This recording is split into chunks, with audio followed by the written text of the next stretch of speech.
hari ini kita akan membahas mengenai materi inspeksi dengan standar API 6050. Selamat mengikuti, salam quality. Pernah kepikiran nggak gimana caranya kita bisa yakin kalau tangki-tangki minyak raksasa yang kita lihat itu aman? Nah, kali ini kita akan bedah tuntas soal itu.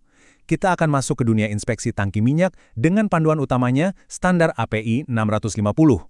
Coba bayangin deh, hampir semua hal yang kita pakai sehari-hari itu, bahan bakarnya pernah disimpan di dalam tangki-tangki raksasa ini.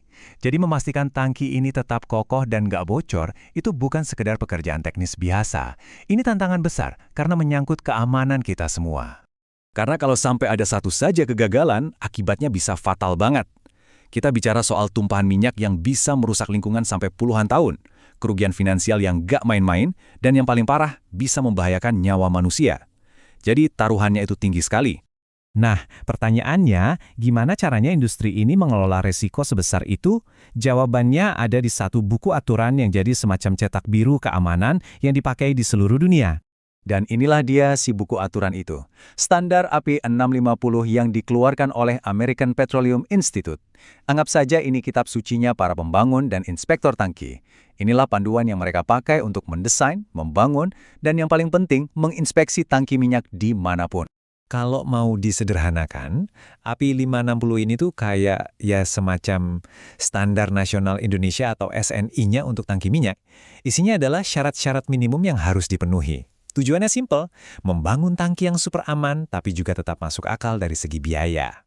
Dan yang perlu kita ingat, standar ini tuh bukan cuma teori asal-asalan yang ditulis di ruang rapat. Ini adalah hasil dari puluhan tahun akumulasi pengetahuan, pengalaman, dan bahkan, ya, kegagalan di lapangan. Semua pelajaran berharga itu dirangkum di sini. Oke, sekarang kita masuk ke bagian yang lebih praktis. Sebagai seorang inspektur, apa aja sih alat yang dipakai untuk memastikan setiap senti dari tangki ini sudah sesuai dengan buku aturan tadi? Semuanya itu dimulai dari alat yang paling mendasar tapi justru paling krusial, mata inspektor itu sendiri. Pemeriksaan visual ini jadi garda terdepan. Lewat mata yang terlatih, cacat-cacat awal pada lasan atau material bisa langsung ketahuan sebelum jadi masalah besar.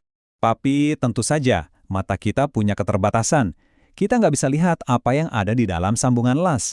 Nah, untuk itulah, inspektur menggunakan radiografi.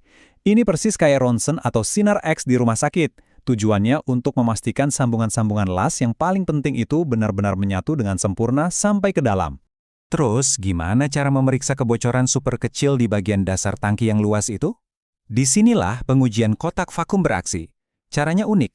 Sambungan las dilapisi air sabun, terus sebuah kotak transparan ditaruh di atasnya, dan udaranya disedot. Kalau ada gelembung sabun yang muncul, nah, ketahuan, disitulah letak kebocorannya. Simple, tapi efektif banget. Nah, metode-metode canggih ini dikenal sebagai NDE, atau pengujian tanpa merusak. Ini adalah peralatan tempur seorang inspektor. Masing-masing punya tugasnya sendiri.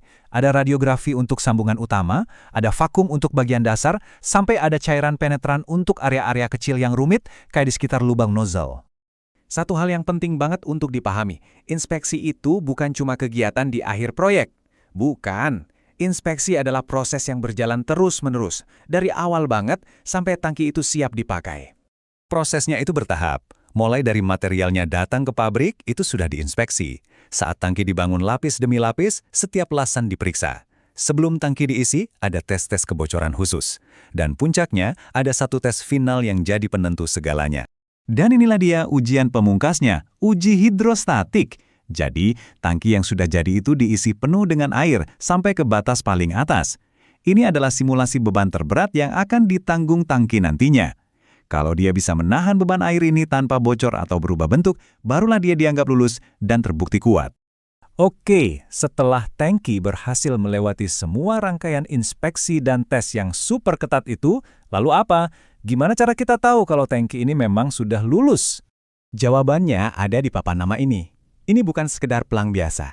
Anggap saja ini seperti akte kelahiran sekaligus ijazah untuk si tangki. Di sini tercatat semua informasi penting yang membuktikan bahwa tangki ini dibangun dan diuji sesuai dengan standar API 650. Ini adalah jaminan kualitasnya. Jadi, pada akhirnya standar API 650 itu menyediakan aturannya, dan teknologi menyediakan alat-alat canggih untuk menguji. Tapi alat terpenting yang sesungguhnya dalam sebuah inspeksi bukanlah itu semua. Alat terpenting adalah manusianya, pengalaman, kejelian, dan integritas dari si inspektur. Merekalah benteng pertahanan terakhir yang menjamin keamanan kita semua. Jangan lupa untuk subscribe, like, dan share channel ini. Nyalakan juga lonceng notifikasi agar tidak ketinggalan update video inspeksi selanjutnya.